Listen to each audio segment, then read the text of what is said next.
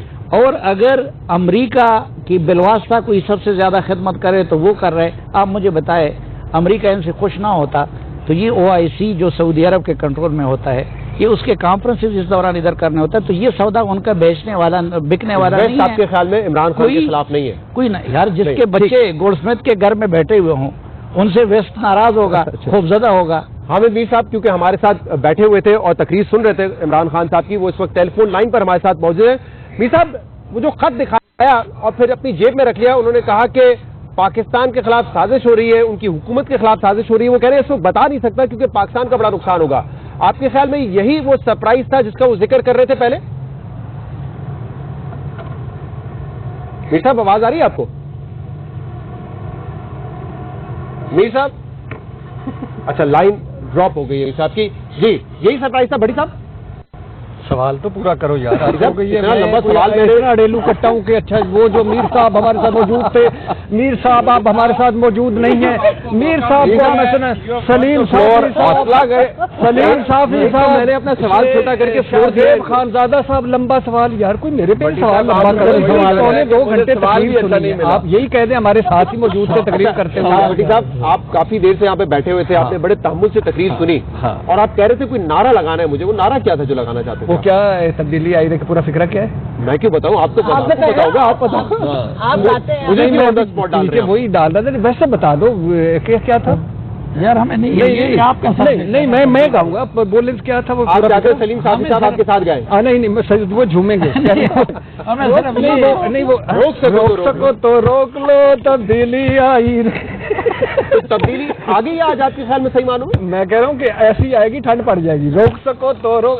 ابھی تو یہ خوشیاں منا لو نا, گلیمر کر لو. عمران خان ہٹ جاتا ہے نا, اس کے بعد جو کھیر بٹے گی نا ساروں میں, یہ میری یہ میری یہ میری یہ میری دال یہ میری یہ میری. یہ کہہ رہے ہیں کہ باقی سب کا وہ حشر ہوگا جو پچھلے 3 سالوں میں ان کا ہوتا رہا. نہیں ہاں اس کے بعد میں ساروں سے پوچھوں گا. آپ ساروں سے سنجیدہ آخری غیر سنجیدہ گفتگو. میں اس کے بعد ساروں سے پوچھوں گا کہ ہوں ٹھنڈ پہ گئی جی, ہوں آرام جی. اچھا اب آپ آگے ہم نے نواز شریف مذاق کر رہے ہیں. ہم نے نہ نواز شریف کو کبھی فرشتہ ثابت کیا ہے, نہ زرداری کو کیا ہے, نہ ان سے ہمیں کوئی توقعات ہے جناب عالی, جس طرح آپ اچھا بھٹی صاحب سوال یہ ہے. نہیں سوال کرنے کا موقع دیں, سوال کر رہا ہوں. سنجیدہ نہ کریں. بڑا اہم ہے, وقت بڑا اہم ہے ہمارے لیے. سوال یہ ہے کہ وزیر اعظم عمران خان نے کہا تھا کہ اس جلسے کے بعد بہت کچھ بدل جائے گا, اتحادی میرے ساتھ جڑ جائیں گے, منحرف ارکان میرے ساتھ آ جائیں گے, ادارے میرے ساتھ کھڑے ہوں گے. کیا وہ ہوتا ہوا نظر آ رہا ہے آپ کو؟ پہلی بات تو یہ کہ میری پوری قوم کو مبارک ہو کہ کثری خط کے بعد جیب کا خط. اس قوم کو مبارک ہو. ایک اور خط یعنی جس ٹرک کی ایک اور بتی. دوسری بات ہے بتی ہے. ہاں یعنی دوسری بات ہو سکتا ہے, میں مان لیتا ہوں عمران خان صاحب نے لہرایا ہے تو ہو سکتا ہے کوئی ہو سکتا ہے سازش ہو. لیکن میں اکثر سوچتا ہوں کہ باہر کی ساری دنیا کو ایک ہی کام ہے پاکستان کی کرنے کے لیے. مانا کہ بہت سارے یہ جو ایک گروپ ہے اس کا بہت سارے انٹرسٹ ہیں, مانا کہ بڑی لمبی گیم ہے, لیکن بہرحال یہ جیب کے خط پہ بعد میں آتے ہیں. عمران خان صاحب کی تقریر پہ مجھے جو 2-3 چیز, ایک تو یہ کہ بہت لمبی تقریر تھی, دوسری یہ کہ جواب بھی اتنا لمبا ہی ہوگا. نہیں دوسری یہ کہ اس کی اچھا یہ جگت ماری تھی. اچھا پلیز کنٹمیان میں ٹوکا. دوسری یہ کہ اگر یہ مختصر تقریر کر لیتے, وہ ساری چیزیں نہ بتاتے جو ہمیں 1.5 سال سے ہم تقریر سنتے آئے ہیں, مائی بیسٹ فرینڈ اور تھرسٹی کرو کی کہانی, وہ تو اس قوم کو کیا وہ 3.5 سال سے. ہاں 3.5 سال سے. تو ہاں آپ کو تو ٹائم کا بخوبی علم ہے. اچھا تو وہ جو تھی نا وہ نہ ہوتا. لیکن ٹھیک ہے عمران خان ہے, یہی عمران خان ہے. نہیں میرا خیال ہے کہ ابھی 7-8 دن ہیں عمران خان صاحب کی حکومت, یعنی ٹیبل ہونے کے بعد عدم اعتماد 7-8 دن لگیں گے. جو پہنچے ہوئے بزرگ مولانا صاحب ہیں, زرداری صاحب ہیں, یا نواز شریف شہباز شریف صاحب ہیں, عمران خان 100 مرتبہ بھی پیدا ہو کے دوبارہ آئیں تو ان جیسے ان کاموں میں ان جیسا کچھ نہیں کر سکتے. تو یہ جو اتحادی مجھے نہیں لگتا. اور ان کے لیے جو لوگ یہ کام کر رہے تھے انہوں نے اپنے آپ کو آئینی کردار تک محدود کر لیا. اب دیکھو رات کو یہ جلسے میں لگے ہوئے تھے. میں آپ کو خبر دے رہا ہوں زرداری صاحب نے 4 اور وکٹیں ان کی اڑا دی. 4 وکٹیں پی ٹی آئی کی گرا دی. ہاں گرا دی. اور جو ان کے لیے کام کر رہے تھے نا, جنہوں نے نواز شریف صاحب کو پیدا کیا, جنہوں نے بھٹو صاحب کو پیدا کیا, جن کے بلاول صاحب جہاں حاضریاں دیتے ہیں, جہاں زرداری صاحب حاضر ہیں, جن کو بی بی دبئی میں ملتی تھی, جو بی بی نے ویلکم کیا ان کو آنے پر کہ نواز شریف کو ہٹا کر آپ نے بہت اچھا کیا, وہ ان کی بات کر رہے ہیں. اچھا تو اچھا بیسک بنیادی چیز یہ کہ ان کا کام نہیں. اب مجھے لگتا ہے اب اللہ کرے کہ میں معذرت چاہتا ہوں, مجھے لگتا ہے کہ عمران خان صاحب کے پاس اب بہت تھوڑے آپشنز رہ گئے ہیں. اچھا اگر آج میرا بڑا دل تھا, میں حالانکہ اس پوائنٹ آف ویو تھا کہ ایک آخری دم تک طریقے اعتماد تک وہ جانا چاہیے, لیکن جس طرح انہوں نے جلسہ کیا, ہائپ کریٹ کی, اگر کہتے ہیں نا کہ یہ سازش ہو رہی ہے, یہ مل گئے ہیں, میں آپ کے پاس دوبارہ آ رہا ہوں. آپ کو لگتا ہے جو اسد عمر صاحب نے مشورہ دیا تھا کہ الیکشن اناؤنس کر دیں, کہتے یہ میرا ریزائن ہے, عوام کی عدالت میں یہ ریزائن ہے, میں جا رہا ہوں. پوائنٹ آف ویو محمل اور منیب کا بھی لینے دیں. منیب, یہ جو خط دکھایا اگر یہ حقیقت ہے تو کیا وزیر اعظم کو اس پلیٹ فارم کے ذریعے اس کی تفصیل بتانی چاہیے تھی, یا پاکستان کے لیے وہ واقعی کافی برا ہوتا؟ ایک بات بڑی امپورٹنٹ ہے, اور آپ اگر اسے خود ذرا اینالائز کریں گے, اور یقینی طور پہ آپ نے کیا ہوگا کہ اٹ ڈیفائز کامن سینس نا, لاجک, کہ عمران خان صاحب کہہ رہے ہیں ملک کے خلاف, حکومت کے خلاف ایک بیرونی سازش ہو رہی ہے. اگر سازش ہو رہی ہے تو عمران خان, وہ پھر ظاہری بات ہے ملک کے خلاف سازش تھی, ایک حکومت کے خلاف سازش تھی, تو کیا عمران خان صاحب کو جو محبت, جو سپورٹ سب کچھ درکار رہی ہے پہلے اور جو ان کے ساتھ رہی ہے, کیا ایسے موقع پر جہاں پر ملک کے خلاف ایک سازش ہو رہی ہے, ایک بیرونی قوت کر رہی ہے, تو کیا پاکستان کی سیکورٹی اسٹیبلشمنٹ عمران خان صاحب کے دفاع میں نہ کھڑی ہوتی؟ نیوٹرل تو نہ ہوتے پھر وہ, کیونکہ ملک کے خلاف سازش ہوتی نا, پھر آئینی طور پہ ہی they would have stood firm with the prime minister, اور انفیکٹ اگر کوئی ایسی سازش ہوتی تو اس کو تھوٹ کرتے, اس ایفرٹ کو ڈیفیٹ کرتے اور حکومت کو مزید مضبوط کرتے. یہ ایک آرگینک سیاسی طور پر ہم چلے اسے نہ بھی کہہ سکے مکمل طور پر آرگینک, لیکن اتنا ضرور ہے کہ عمران خان صاحب کی حکومت کی جو اصل اسٹرینتھ تھی وہ آج ان کے پاس نہیں ہے. جو آؤٹ سورسنگ انہوں نے کی ہوئی تھی آج ان کے پاس وہ فیسلٹی نہیں ہے. جو کچھ ہو رہا ہے وہ سیاست ہے. آج اگر پاکستان کی سیکورٹی اسٹیبلشمنٹ مکمل طور پر خود کو ہر طرح کے سیاسی عمل سے دور رکھ رہی ہے, وچ از ویری گڈ, اور اس کو اپریشیٹ بھی کرنا چاہیے, تو پھر سیاسی حکومتوں کے حوالے سے ایسی سیاسی جوڑ توڑ ہوتی ہے. یہ ایک مینوفیکچرڈ حکومت تھی, مینوفیکچرڈ اتحاد تھا جس کی کلائی کھل رہی ہے, کمزور ہو رہی ہے. ایز وی اسپیک کہا جا رہا ہے, صافی صاحب نے کہا وکٹیں ہو رہی ہیں, سب کچھ ہو رہا ہے. On the D day national assembly میں کیا ہوتا ہے that is yet to come, but میرے جو کم از کم ابھی تک اطلاع ہے کہ چودھری برادران کے حوالے سے جو ملاقات ہوئی ہے وہ ابھی تک بڑی پوری, اور شاید آج رات تک وہاں یہ بات کی جا رہی تھی کہ شاید آج چودھری پرویز الہی کو آفیشلی کہہ بھی دیا جائے گا کہ چیف منسٹر آپ کو بنا لے, لیکن ایسی خبر اب تک کوئی سامنے نہیں آئی. شاہ محمود صاحب گزشتہ روز ملے تو انہوں نے بتایا اور کل پی ٹی آئی کا وفد دوبارہ ملا, انہوں نے بتایا کہ میری ذاتی خواہش ہے اور میں نے بڑی کوشش کی ہے, لیکن ابھی تک دال نہیں گلی. تو محمل, یہ جو پارلیمنٹ میں فیصلہ ہونا ہے آخر میں اس ووٹ آف کانفیڈنس کا, ووٹ آف نو کانفیڈنس کا, آپ کو لگتا ہے کہ جو امیدیں باندھی جا رہی تھی کہ اس جلسے کے بعد بہت کچھ چینج ہو جائے گا, وہ چینج ہو جائے گا اب, یا فیصلہ ہو گیا ہے کہ یہ ریجیکٹ ہو جائے گی, یا فیصلہ ابھی بھی پارلیمنٹ میں ہی ہونا ہے؟ دیکھیں شہزاد, ابھی تک آپ نے جتنے بھی سب سے جب بات کی ہے اس سے یہی نظر آیا کہ ایک تو خیر جو سرپرائز کا ہم بہت زیادہ سنے, تو ہر کوئی سوچ رہا تھا کیا سرپرائز ہوگی, وہ سرپرائز بالکل نظر نہیں آئی تھی. اس کے علاوہ یہ تھا کہ وہی ہائپ ہی ہائپ تھی, لیکن اس سے کیا اتحادی چینج کریں گے. آپ دیکھیے اتحادیوں نے کیا چینج کرنا تھا, انہوں نے تو نون لیگ اور پی ایم ایل کیو کے ساتھ جو ہے وہ آپ دیکھ لیں کہ نون لیگ اور پی ایم ایل کیو کھڑے ہو کے انہوں نے پریس کانفرنس کر دی اس اسپیچ کے بعد. تو اگر اتحادیوں نے اپنا مائنڈ چینج کرنا تھا, اتنے زیادہ لوگ تھے, اتنا سب کچھ تھا, اس کی وجہ سے جم غفیر کی وجہ سے ان کو بہت پریشر آنا تھا, سب کے مائنڈ تبدیل ہو جاتے, منرف ارکان کے بھی. تو ابھی صافی صاحب نے دوسرا خبر دی ہے کہ 4 وکٹیں اور گر گئی, جو صافی صاحب کہہ رہے ہیں کہ پیپلز پارٹی نے 4 لوگوں اور مینج کے لیے زین بگٹی کو آپ دیکھ لیں صبح کیا ہوا تھا. تو میرے خیال میں کہ وہ سرپرائز نہیں تھی کچھ بھی. اور جتنی ویسے آج وزیر اعظم صاحب نے بھٹو صاحب کی تعریف کی, آپ یہ دیکھیے کہ پی ٹی آئی ہمیشہ سے اس نعرے کے اوپر تنقید کرتی ہے کہ ہر گھر سے بھٹو نکلے گا, آج بھی بھٹو زندہ ہے, اور آج تو آلموسٹ یہی کہہ دیا. جب سے آپ نے خود کہنا شروع کیا ہے کہ میری حکومت کے خلاف بیرونی سازش ہو رہی ہے, تب سے وہ نعرہ بھٹو لگا رہے ہیں اور ذوالفقار علی بھٹو کی